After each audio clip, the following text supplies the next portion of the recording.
So I am here today with Inga. Hi, Inga. Thank you so much for being here. Well, it's nice to speak to you. Yay! Finally, we've been chatting for a while Yeah, there on you go. messages. And I am really, really, really excited to talk to Inga today. We're talking to something a little bit different this time in health and wellness. And I'll hand over to Inga in a minute, but we just to start, Inga's created these amazing programs called Maple Minds and MindBodyFeel. And they're both programs that are designed to help people cope with some really severe illnesses, which can be mental, physical, or chronic illnesses. And her idea today was to speak a little bit about towards bringing hope to what can be another, let's say, version of health and well-being, because we thought it was really important not only just to speak to being, healthy and a certain type of problems, but we know that there's a lot of people out there with really, really dealing with day-to-day problems, dealing with chronic illnesses every day and pain every day. And Inga has an amazing program to help with that. So thank you so much for being here. And do you want to start by telling us a little bit about the background about how these programs got developed, how they came about? How they came about. I think there's probably two sort of big things that do, fed into these programs. One is that I was trained as a psychologist and worked as a psychotherapist, mostly with kids and teens, and obviously then you work with parents as well. So it's basically the whole age range. And I felt that, I always felt that this, it was there's a large focus on in psychotherapy on, obviously the mental health, but also it's like talking, it's cognitive or whatever, or maybe you talk about dreams and subconscious stuff if you're into that, but it's all the body isn't addressed, nearly as much as it is necessary, I find, because I just, from a very early time on, I felt it's all one, our body, our mind, or emotions, it's all very, very closely connected, and we can't just, focus on only one thing and expect everything else to be healthy and great if one thing is off. So so I basically, the programs I designed were sort of a blend of my experience from psychotherapy and cognitive techniques and so on, as well as my Strala yoga experience and my yoga teacher trainings. I did I did the Strala training, and I also did a kid and teen yoga teacher training. That's a separate training here in Germany that you can do. And I have a mindfulness education as well. So it's a blend of breath work, of mindfulness, of yoga, psychotherapy. It all goes in there to address the person as one complete, as a whole, as a complete being, I find. Yeah, that's beautiful. And then, but also on a personal level, it's a very personal subject for you. And did you want to share a little bit about that or speak to that? Sure. On that level? We've been chatting about that. So I basically, I for myself grew up with my esophagus being in a weird position anatomically. I don't know, and it's very rare, so I don't want to scare anybody out there. Mm-hmm. And it's hard to, well, they didn't find it for many, many years. So I had a lot of symptoms to cope with as a kid and as a teen, and it was very, very painful. I had a lot of burning, sharp pain and swallowing problems and cramps and all kinds of stuff. And nobody really knew what was going on. And I got a lot of, I had to see a bunch of doctors and hospitals and medication and so on and so forth.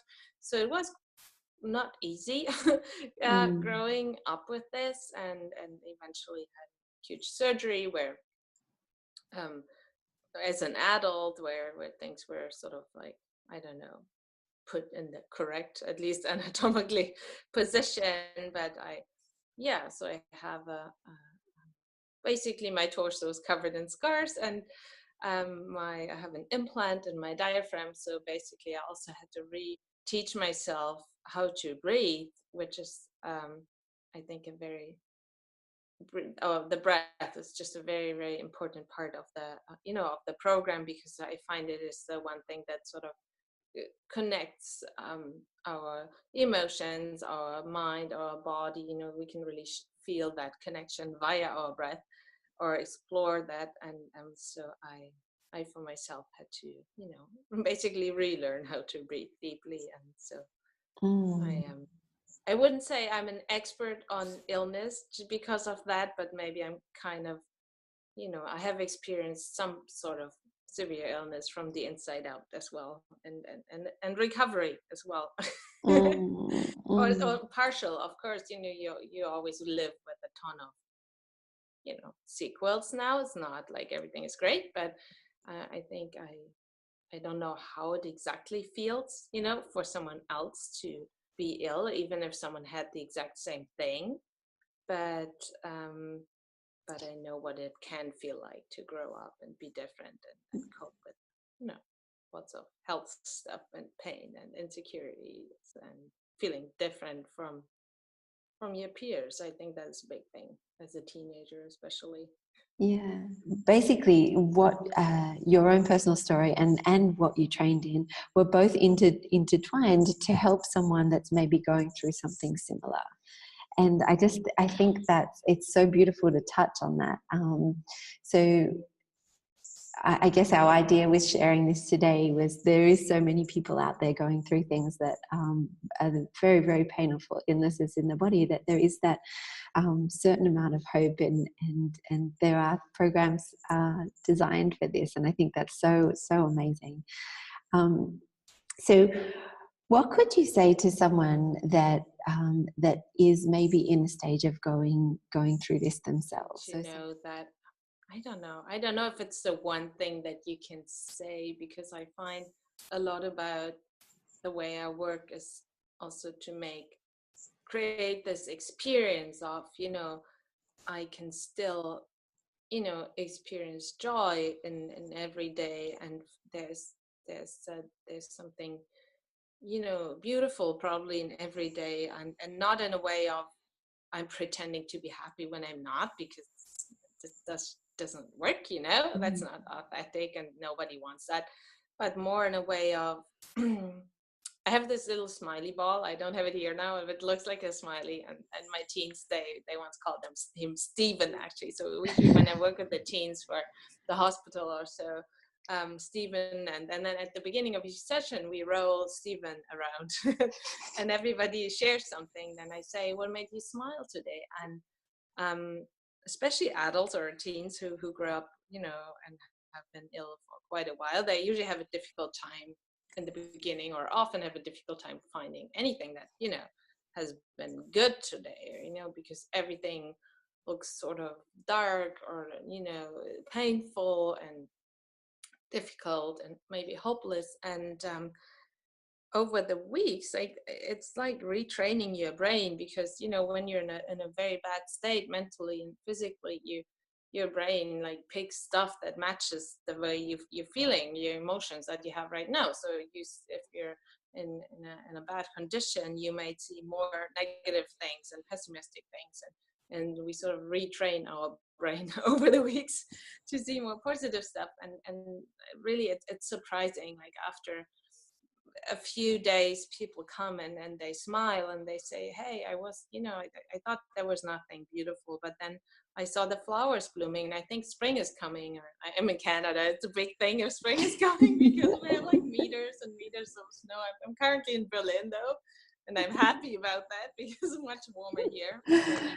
But so, or my mom gave me a hug, and that was so comforting to me. Or we're gonna have my favorite meal for dinner, or whatever. It can be anything, and that's just I think there's a lot of hope through experiencing that there can be joy it's not all terrible, even if everything seems terrible. And we create a lot of, we've been chatting about pain earlier a bit, so we're creating a lot of pain. I don't want to say the pain is not there, because it's not true, the pain is there, but we are creating more pain for us. We're very good at that usually by, then catastrophizing, like, oh my God, what if this never ends? Or, what if my whole life's going to be a mess? Because, and this is not to minimize, the pain or the difficulties someone is going through.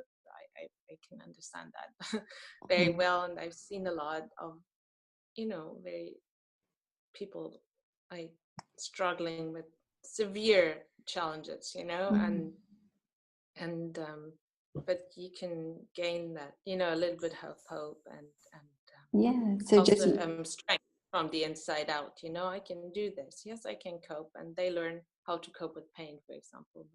With their amazing. breath, and that makes them feel more confident. Like, oh, I can actually do something. It might not make the pain go away completely, but there's something I can do that's not medication related, or where I'm not relying on the doctor or anybody else, but just I can do something for myself that is going to make me feel better right now.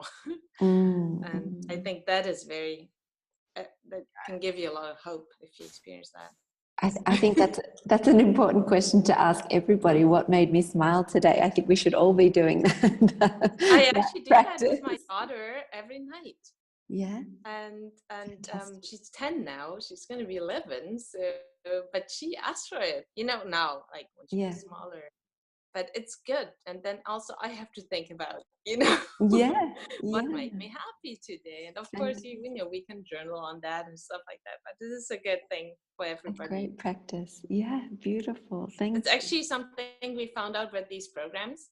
Like, I started implementing the Maple Minds, for example, at the Children's Hospital. And then we had, like, from the very beginning, the parents were like, oh, this is so great. They cannot only use it to cope with needles, but they also use it at school when they're nervous before a test. So, when they get angry, to manage the emotions. Or when we talk about a lot about managing and emotions as well in their programs. But and then they started to, can I sign them up? The siblings are and so we've been running it at schools and stuff as well. So, and I've been training teachers, so it's good for everybody. And I think that's one thing that's important in my approach as well. It's not like another therapy for people who have this or that, but it's just, this is something we can all use. It sounds like it. I use a lot of this stuff as well. Yeah. Fantastic. And then I know there'll be also people out there watching this that maybe are living with someone that has a severe illness, or caring for someone that has a severe illness. What would you say to them? What's something that they can adopt?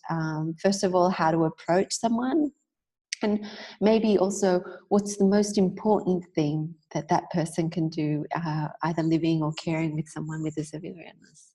It's hard to say what is the most important thing to do, because we're all so unique, and every case is unique. But I think in general, it is very important to keep in mind, if you're someone who cares for a severely ill relative, or friend, or your child, or it is very easy to exhaust ourselves and to become overwhelmed by the suffering we're seeing, or the pain. I don't like the word suffer, but we might see that, or feel that this feels like suffering, and it can be very paralyzing to stand there on the outside, and maybe not much can be actually done. There's a lot of conditions where, and I think it is very important to keep in mind that you need to take good care of yourself as well, because people forget. Parents in general, I think, often forget to take care of themselves, and not just parents, but especially in a difficult situation, because we might feel like we're needed constantly, all the time. And it's very easy to exhaust ourselves, and then we're not of any help or use for anybody, right? with the Maple Minds, for example, we have the parents coming to the program with the younger kids for several reasons, but also even for the older kids or the teens, the parents sometimes ask if they can join because they use the strategies as well for themselves to deal with, their worries and their anxieties and everything. And I've worked with the Mind Body Feel program with the Cancer Foundation in Canada, and we had the caregivers in the group as well. So it's like I said, the approach is good for everybody, and it is very. I think that is one thing to keep in mind as someone who takes care, or who even is like a friend or someone, Mm-hmm. of someone who is ill, that we need our own outlets. Yeah, that's beautiful. Self-care is I think it is an overused word in a way at the moment, but Yeah, it is very, very important in that context. definitely, definitely. Well, I know there's going to be some very relieved either parents or children out there to know that that you're doing the work that you do, which is so beautiful in the world. And I also know that the programs that you've got, people can actually contact you, right, and adopt these programs or invite these programs into where they are. At the moment, you're in hospitals and you worked in schools as well, in bigger things. But also, can the individual contact you to understand more about the program and that kind of thing? We've actually just established, because I've spoken about my work at a few conferences, and then there was so much interest by healthcare providers, yoga teachers, or just people in general who work with people who may be ill, or even at schools where they have students that are going through challenges, or so we've started training these people and so they can learn how to use the programs, and also sort of adopt them, make them their own in a way, because I don't want them to just copy whatever I'm doing. I want it to be their work and adapted to they know their clients or their patients or their students more than I do know them, right? And so I'm spreading the inspiration and the knowledge and the tools, and then people can just go out and help others, and that's happening right now. So, and we actually have a few, Amazing. it just started last year, we have a few hospitals and stuff that pay their, like, an employee or two, a nurse or a psychologist or whatever, to come and get trained, and then they bring it back to their hospitals. And that's just lovely to see, because I think I grew up and I always wanted to save the world, because I'm a hippie. Oh, you are. No, seriously, I am. But maybe I'm not saving the world. Okay, that's all right. But I always wanted to help people, and especially children and teenagers. That was something I wanted to do from a very early age on. And it's just lovely to see, because there is a line, I cannot directly help everybody, but it is just lovely to see how this idea of, yes, there is hope, and you can do this and that to help people even in the most difficult circumstances. We have people that are using that with trauma and refugees, and in these contexts as well, so that works as well. And it is just lovely to see this help sort of spreading everywhere. And Wow. that way we can support more people if we all do it together. So I think that's what I like most about that fact that other people learn Yeah, about the so powerful. And I know people are, I definitely know some people are going to want to reach out to you after this. So can you just quickly tell us maybe the various programs and where they can find those, or the best place to find you maybe, and then go from there? I think the easiest, like, if you're on social media, you can find me on Facebook, Inga Bohnekamp, and I have an Instagram as well. It's the same name. Maybe you can put that under, the info in here, but it's Absolutely. inga@scale.io. It's a super weird domain because my husband's a computer scientist and he comes up with that kind of stuff. Fantastic. He's gonna be so happy that I mentioned that now. No. to me. On my website, there's like a form as well, but they can just contact me via the Fantastic. form. Even if the website is not up to date, it will be That's eventually. perfect. That's perfect. They'll reach out to you in any way they can. So, but yeah, I'm totally happy to come to a hospital, or I've actually been asked to do that before, and I've done that before, or to a school and train, a team or a few people, and yeah, Amazing. spread the help that way. Yay! Amazing. Thank you so much, Inga. Thank you for everything that you do. Thank you for, changing the world in your special way. And, and that beautiful smile. Thank you for that beautiful smile. And I look forward to connecting with you really, really, really soon. And thank you, Okay. computer science husband and your beautiful daughter. We should say hello to them too. We will And say hi to them. They're back in the snow right now. well, we're thinking about them. Well, yeah, kind of. Okay. I'll be back there soon as well. So Yeah, nice. I bet they're there's looking no forward escaping from that. to it. So thank you for Thank interviewing you. me, and for it was lovely speaking to you.